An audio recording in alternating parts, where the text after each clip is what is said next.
Estimated 35% of live music venues in London have closed over the past 8 years. London Mayor Boris Johnson set up a task force to look at how smaller venues can be protected. The task force has now reported back. Raphael Sheridan has more.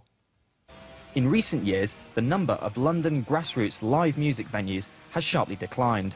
Between 2007 and 2015, over 50 clubs closed their doors, meaning that the capital now has just 88 grassroots venues still operating. This trend has sparked concern amongst musicians. They're important to small bands, and you kind of play the small places on the way up. But it seems to be a problem nowadays that there's only really tiny pubs or huge arenas to play.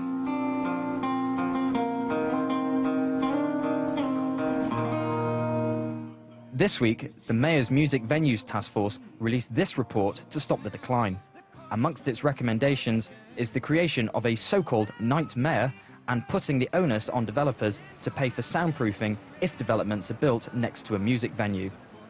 So will this report help save London's grassroots music industry, or is the decline terminal?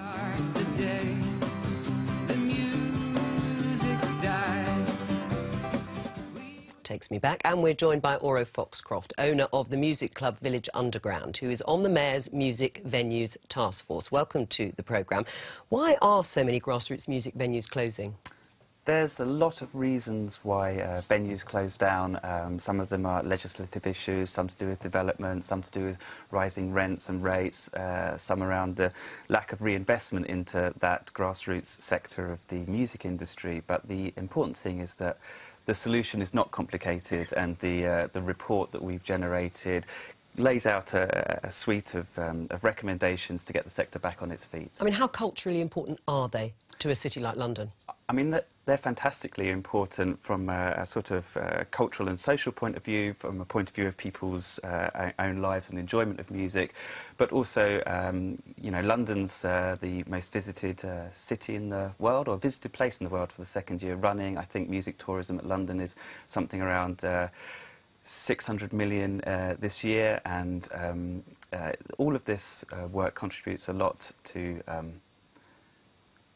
the success of the music industry. I mean, is it about costs as well? It generates a lot of money, but on the other hand, they're expensive to run, aren't they? I mean, is this a case of charging people more to come in and enjoy these venues, or is it about business rates?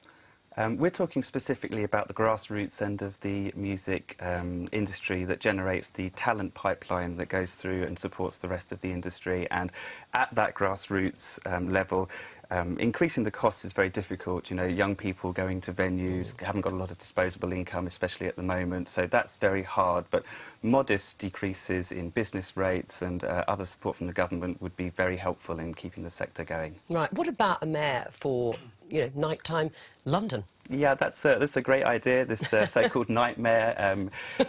Boris is... Any suggestions, anyone? Yeah, yeah, it's an interesting proposition, and it's one that's being borrowed from the Netherlands, who have nightmares in most of their major cities that help to balance out the needs of the nighttime economy. What's your view about this, Mike? I mean, is this something that you think must be maintained? I think this is an absolutely fantastic report. Michael Dooher, who's the Shadow Secretary of State, the new one, was a part of the support and launch, as I understand it. And certainly, as a jazz fan and a member of the all-party parliamentary jazz group, I was at a live jazz last night in my constituency in a very small venue, the Royal Air Force Association Club, which are every Thursday night. And so, as far as I'm concerned, this is great. Oh, right, so you're into your grassroots music. When did you last go to a gig, Andrew?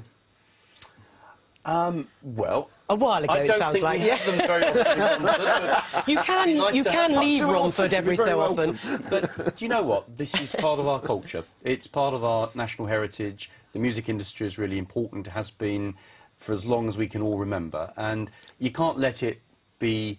You can't let it die out. We have to try to find ways to help them continue to survive, particularly in a place like London. Would you be prepared to put your money where your mouth is, though, where this is concerned, in order to keep these, and these are grassroots music venues? I think the whole issue of business rates, I think, needs looking at, because there are a lot of businesses that really are struggling and they don't get value for what they pay. And I think where you've got certain niche areas, that could benefit from a review of business rates, perhaps a lower rate or to be exempt for a short period. If we can help businesses such as the music industry in that way, then we shouldn't rule that out. We should certainly consider it. Ideas for Nightmare? The nighttime mayor? Well, I hope. Him? I hope that Sadiq Khan will be able to do it as part of his overall job, 24 hours a day. I think Zach Goldsmith will be the one. Oh, right. Oh, well, very, very party political, you two. All right, thank you very much. Thank you.